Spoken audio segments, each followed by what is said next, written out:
Un hombre yace muerto en una bañera. Su mano izquierda sujeta una carta, la derecha una pluma. Lo han matado con un cuchillo y el asesinato es reciente. La herida aún está abierta. Estamos en 1793 en plena Revolución Francesa, exactamente en plena dictadura del terror llevada a cabo por los revolucionarios más radicales, los jacobinos. Una aristócrata girondina, Charlotte Corday, acaba de asesinar a Jean-Paul Marat, un popular periodista y político jacobino adorado por los pobres, a los que defendía desde su periódico El Amigo del Pueblo, y odiado por todos los demás: monárquicos, burgueses, aristócratas y girondinos, los revolucionarios más moderados.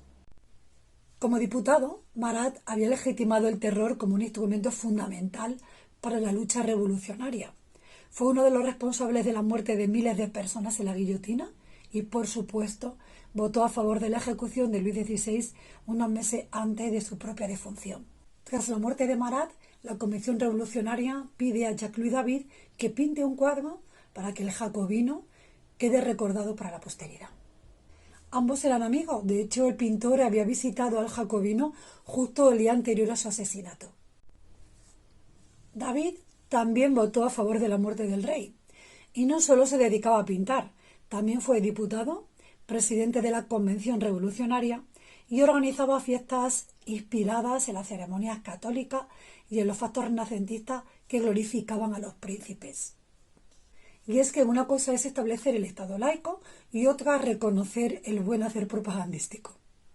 La obra de David está influenciada por el pensamiento de Winkelmann, cuyas teorías acerca de la belleza y la virtud, como referente del espíritu neoclásico, forman parte de la historiografía de la Ilustración. Por lo tanto, en su obra encontramos una fuerte influencia renacentista y grecorromana ligada siempre al clima político y social de este revolucionario final del siglo XVIII. David era un maestro de esto que los franceses llaman el gusto sublime. Usaba grandes formatos, mostraba la guerra como una heroicidad y suprimía todo lo innecesario. Pero ahora tiene un grave problema. El gran diputado Marat ha muerto de una manera muy poco gloriosa en una bañera y a manos de una mujer. Para colmo, cuando Marat muere, ya estaba gravemente enfermo. Sufría fiebre a diario, solo podía tomar líquido y además sufría un grave problema de piel que le provocaba unos picores insoportables. El diputado hacía semanas que no salía de casa y solo podía trabajar sumergido en agua con un turbante empapado en vinagre porque era lo único que le calmaba la piel. Pero David conseguirá convertir a un enfermo terminal en un héroe admirado para la posteridad. En primer lugar, no nos muestra el momento dramático, sino la calma posterior a la muerte. Omite las imperfecciones de la piel y sitúa la escena, tanto el cuerpo como la sencilla bañera, en un fondo neutro, indefinido. Con esto, el artista utiliza un recurso ya utilizado desde la Edad Media: pintar fondos dorados que no se identifiquen con ningún lugar terrenal, sino con la eternidad. Pero en lugar de ser luminoso, el fondo de la obra de David es oscuro.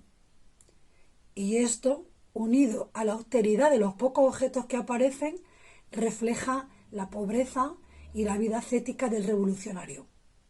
Y para que Marat no sea olvidado por el pueblo llano, David va a incluir dos objetos que no estaban en el lugar del crimen: dinero y una carta, que dice lo siguiente: entrega este billete a la madre de 5 hijos cuyo marido ha muerto por defender la patria.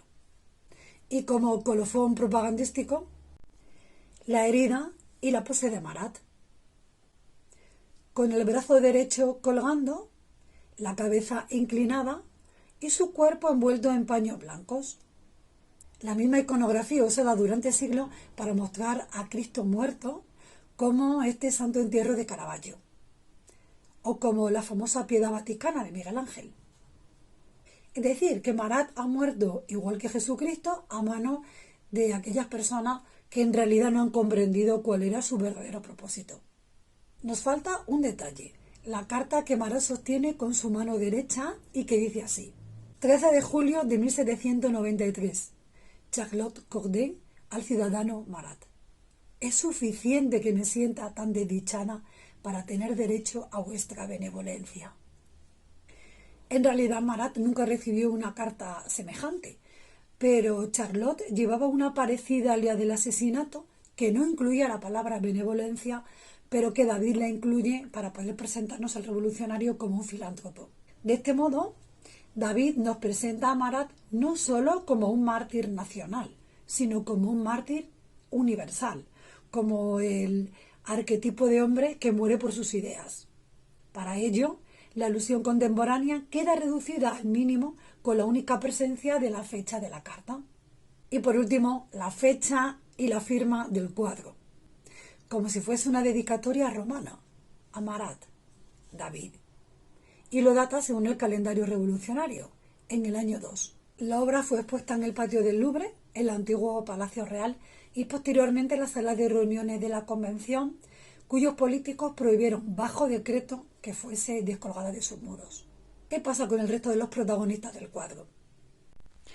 Charlotte Corday fue arrestada inmediatamente después del crimen y 4 días más tarde era conducida al patíbulo. En el breve juicio alegó que había matado a Marat porque encarnaba los crímenes que desolaban al país. Recordemos que durante la dictadura del terror murieron unas 20.000 personas solo por tener opiniones políticas diferentes a los jacobinos o por ser simplemente sospechosos.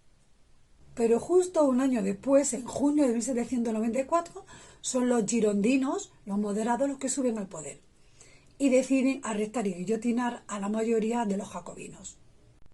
Entre ellos a su líder Robespierre, quien aludiendo a Sócrates proclamó: «Ya no me queda más que beber de la copa de veneno». Y David, su amigo y su seguidor, le respondió: «Si tú bebes de la copa, yo beberé contigo». Sin embargo, David solamente fue arrestado y 6 años después parece que decidió olvidarse de esas virtudes romanas y inmortalizar a Napoleón como un nuevo Aníbal cruzando los Alpes. En realidad Napoleón cruzó los Alpes a lomo de una mula, pero el rey de la propaganda sabía que era mejor ponerlo encima de este magnífico caballo.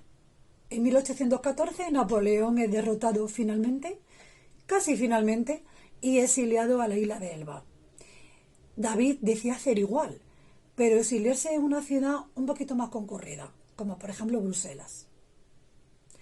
Allí se lleva su cuadro y allí lo podemos seguir contemplando hoy en día.